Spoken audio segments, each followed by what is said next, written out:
Hi friends, ಎಲ್ರಿಗೂ ನಮಸ್ಕಾರ. ನಾನು ಇದನ್ನ ಆನ್ಲೈನ್ ಅಲ್ಲಿ ಪರ್ಚೇಸ್ ಮಾಡಿದ್ದೀನಿ. ಹ್ಯಾಂಡ್ ಗ್ಲೌಸು ಇದು ತುಂಬಾ ಹೆಲ್ತ್ಗೆ ಬೆನಿಫಿಟ್ ಆಗಿರುತ್ತೆ. ಯಾಕೆ ಅಂತಂದ್ರೆ ಇದು ಪಾತ್ರೆ ತೊಳೆಯೋಕೆ ತುಂಬಾ ಸಿಂಪಲ್ ಆಗಿದೆ. ನೋಡಿ, ಇದು ಪಾತ್ರೆ ತೊಳೆಯೋ ಬ್ರಷ್ ತರಾನೇ ಇದೆ, ಮಧ್ಯದಲ್ಲೆಲ್ಲ ಡಾಟ್ ಡಾಟ್ ಆಗಿರುತ್ತೆ.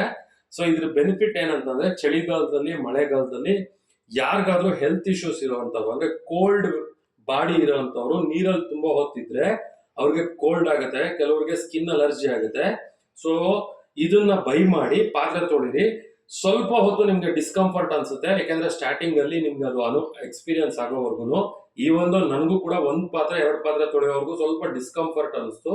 ಸೊ ಇದನ್ನ ಹಾಕೊಂಡು ನಾವು ಪಾತ್ರೆ ತೊಳಿಬೇಕಾದ್ರೆ ಡಿಶ್ ವಾಶ್ ಬಾರ್ ಇರುತ್ತಲ್ವಾ, ಡಿಶ್ ವಾಶ್ ಬಾರು ಕೈಗೆ ಅಂಟ್ಕೊಳ್ಳೋದಿಲ್ಲ. ನಿಮ್ಗೆಲ್ಲರಿಗೂ ಸೈನ್ಸ್ ಗೊತ್ತಿದ್ರೆ ನಿಮ್ಗೆ ಗೊತ್ತಿರುತ್ತೆ. ನೋಡಿ, ನೀರಲ್ಲಿ ಜಾಸ್ತಿ ಹೊತ್ತು ಇಟ್ಟಾಗ ಕೈ ಏನಾಗುತ್ತೆ ಅಂತಂದ್ರೆ ಮೆತ್ತಗಾಗತ್ತೆ. ಸೊ ಆಟೋಮೆಟಿಕ್ ಆಗಿ ನೀರು ನಮ್ಮ ಸ್ಕಿನ್ಗೆ ಒಳಗಡೆಗೆ ಅಬ್ಸರ್ವ್ ಆಗ್ತಾ ಇರುತ್ತೆ. ಅದ್ರ ಜೊತೆಗೆ ಏನಾಗುತ್ತೆ, ನಾವು ಡಿಶ್ ವಾಶ್ ಬಾರ್ ಯೂಸ್ ಮಾಡಿದಾಗ ಈ ಒಂದು ಡಿಶ್ ವಾಶ್ ಬಾರ್ ಆಲ್ಸೋ ಕೂಡ ನಮ್ಮ ಸ್ಕಿನ್ಗೆ ಅಲರ್ಜಿಕ್ ಆಗೋ ಚಾನ್ಸಸ್ ಇರುತ್ತೆ. ಸೊ ಆ ರೀತಿ ಯಾರಿಗಾದ್ರೂ ಹೆಲ್ತ್ ಸ್ಕಿನ್ ರಿಲೇಟೆಡ್ ಸಮಸ್ಯೆ ಇರುವಂತವ್ರು ಈ ತರದ ಗ್ಲೌಸ್ ಬೈ ಮಾಡಿಬಿಟ್ಟು ಸಿಂಪಲ್ ಆಗಿ ಪಾತ್ರೆ ಹ್ಯಾಕ್ ತೊಳಿಬಹುದು ಅನ್ನೋದು ಕೂಡ ತೋರಿಸ್ತೀನಿ. ಇಂಥದ್ದೊಂದು ಬೈ ಮಾಡ್ಕೊಂಡು ನಿಮ್ ಹೆಲ್ತ್ ಅನ್ನ ನೀವು ಕಾಪಾಡ್ಕೊಳ್ಳಿ. ಸ್ಕಿನ್ ಇಂದ ಬರುವಂತ ಕೆಲವೊಂದು ಸಮಸ್ಯೆಗಳಿಂದ ದೂರ ಇರಿ.